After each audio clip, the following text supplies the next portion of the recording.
Hi guys. Pinakulok ko dahil wala kaming available. Wala kaming available na pressure cooker. Kasi yung mismo maliit na pressure cooker namin ay ginamit ko panluto ng kanin. Tapos yung malaki naman sa dal. Ngayon, ang ginawa ko, dahil meron kaming kamote, pinakulok ko siya sa pot. Dito ba? Saka ko iniwan.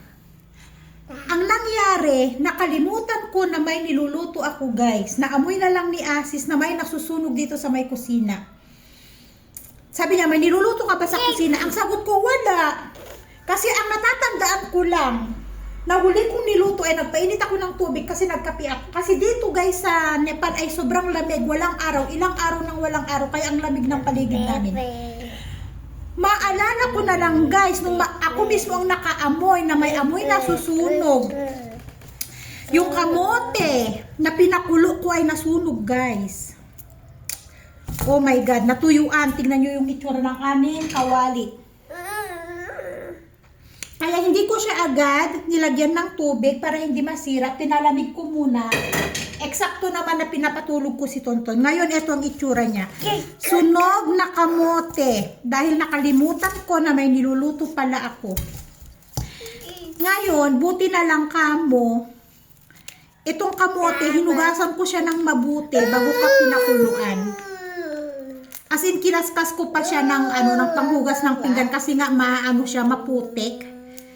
Kaya ganun. Ngayon, napakakunat niya at dry na dry. Hindi na siya yung juicy. Baka pag, alam nyo naman ng itsura ng pinakuluan na kamote, diba? Medyo, siya, malambot. Ngayon, dry. Pero ganun pa man, sayang, pagtsatsagaan namin kainin. Hindi ko alam kung ano nangyari sa akin guys. Grabe ang kalimot ko. Grabe yung... Siguro ito na yung epekto ng mga gamot na itinurok sa akin. Nung nanganak ako. Nung naoperahan ako. Dahil hindi ko talaga maalala na may niluluto ako. Sunog na kamote. Sunog. Tingnan nyo, lumobo na. Para tuloy siyang naluto sa uling. Dahil ang hirap pati niya balatan. Dikit na dikit yung balat sa laman. Ay! Hay nako. So ayan. Kain tayo ng kamuting sunog. Matamis pa man din tong kamote. Ang sarap. Masarap tong kamote kasi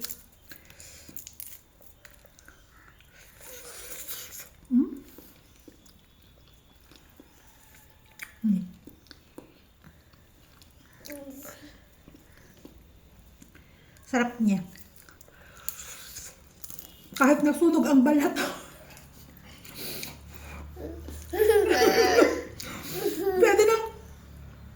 Pwede nang kainin pati yung balat eh.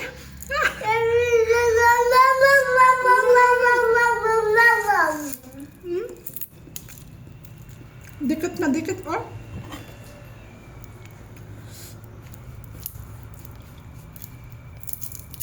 Tingnan. Ay, nako. Ano? Dangerous anak ko. Ito dangerous. Eat na. Hi guys. Itsura namin mag-ina. Oh, nakasiksik siya sa akin. Alam nyo ba na sobrang lamig dito sa Nepal? As in, walang araw, ng ilang araw na. Tapos, ang lamig-lamig. Ang hirap kumilos.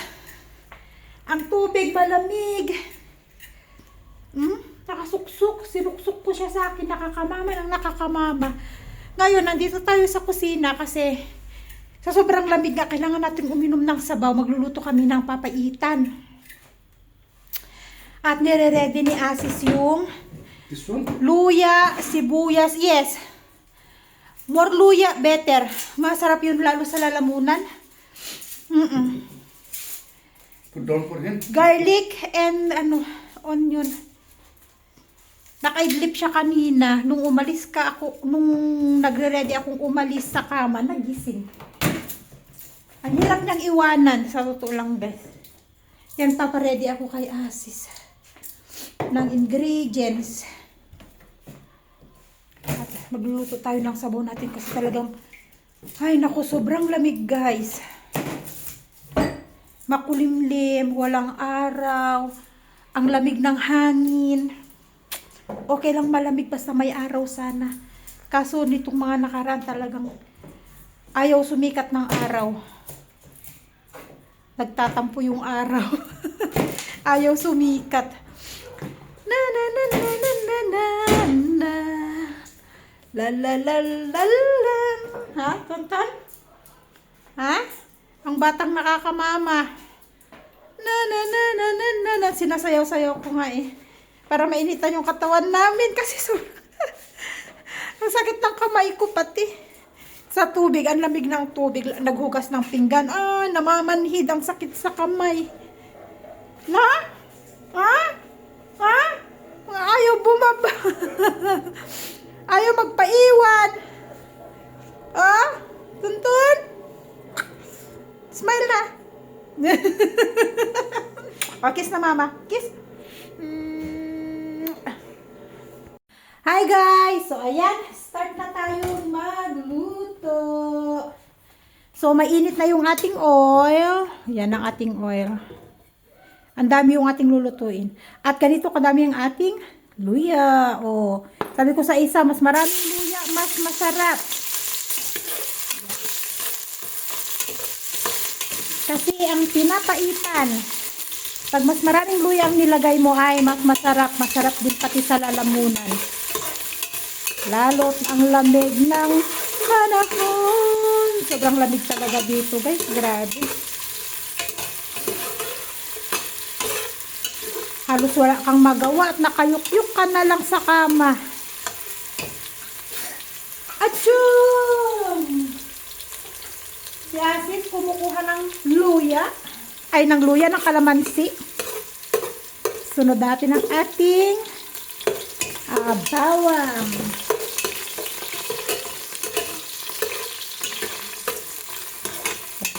So, lutuin muna natin yung ating bawang at ang ating eto. Masarap man ang bawang. Kinakain ko yan. Bawang. Hindi na natin patatagalin. Sunod na natin ang ating sibuyas. Yan. Lutuin lang natin ng mga 2 minutes. Uy, anak ko, don't remove your socks, anak ko. Because it's very hot.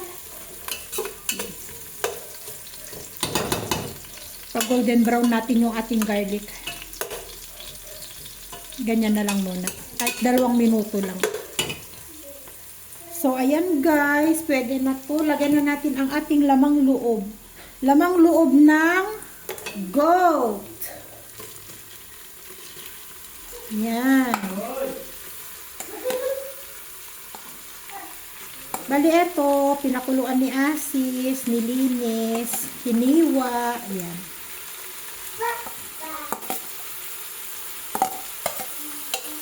Oops, be careful ha. Magwalis-walis ka na naman dyan.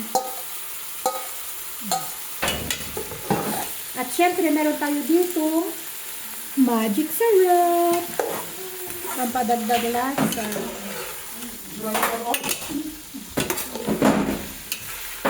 Oh, not too much. Left some for me. Oh no, this one have garlic. This one garlic. Garlic. Garlic. Onion. What? Only this one. Onion. Onion. Garlic. Where did you get garlic? Garlic. This is the garlic. This onion. You wash properly, Papa. You wash properly this one, the roots, because we will put also the roots for. No. Papa, for Chinese, they use the No. roots of garlic for soup. Give me that fucking what? I'm not joking. They use it for soup, Papa. The garlic roots. Ay, hindi ka naniniwala. Masarap man sa soup yun. Lutuin muna natin na ganyan. Gisa. Maraming sabaw ang gagawin natin. Where's the cover? Hmm? Garlic.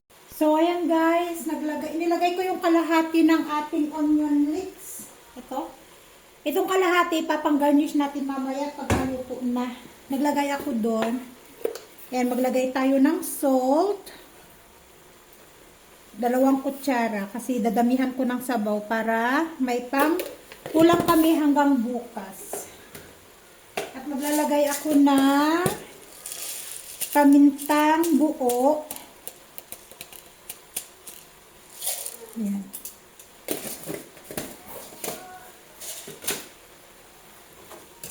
Mamaya na tayo maglagay ng turmeric. Medyo tanggalin lang muna natin yung buto.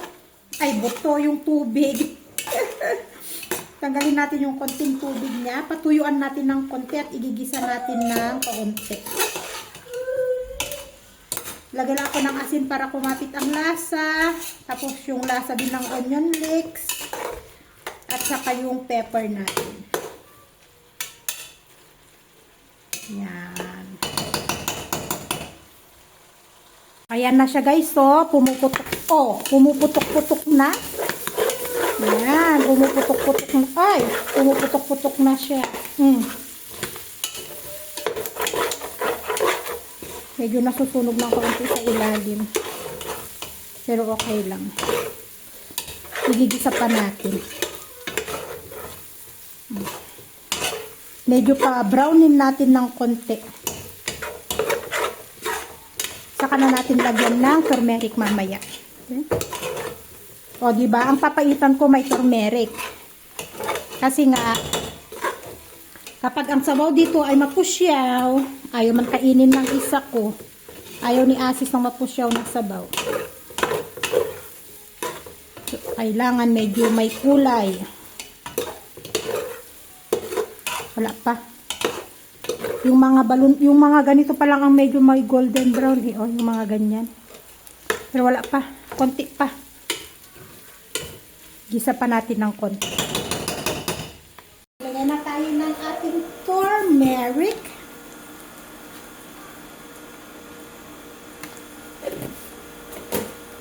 Halo. Ay, nako.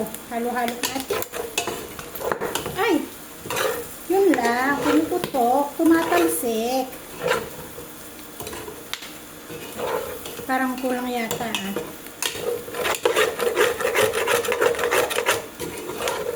Naano na siya sa ilalim. Medyo nasunog-sunog siya sa ilalim.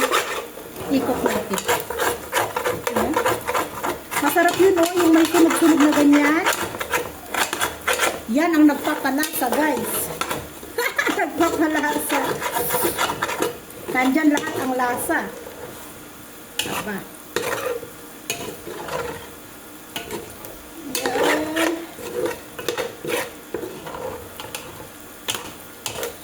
At maglagay tayo ng ating magic syrup. Pandagdag lasa lang yan.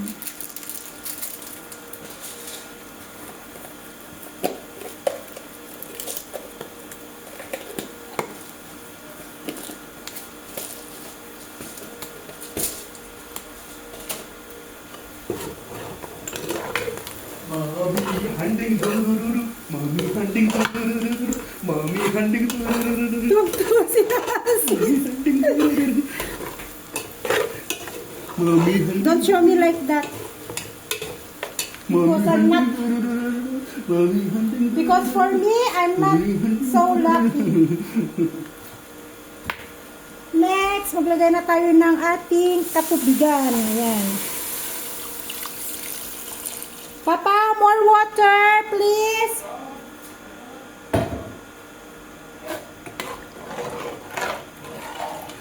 At syempre, kukuluin natin ito ng mga 30 minutes. Tapos maglalagay na tayo ng kalamansi. Ready na yung ating kalamansi, guys.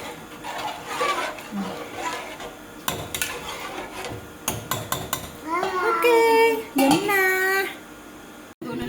Why? Sila yung may birthday. Silang dalawa. Inaantok ang bed. Ay. Inaantok man ang batang. Happy birthday, happy birthday, happy birthday to you.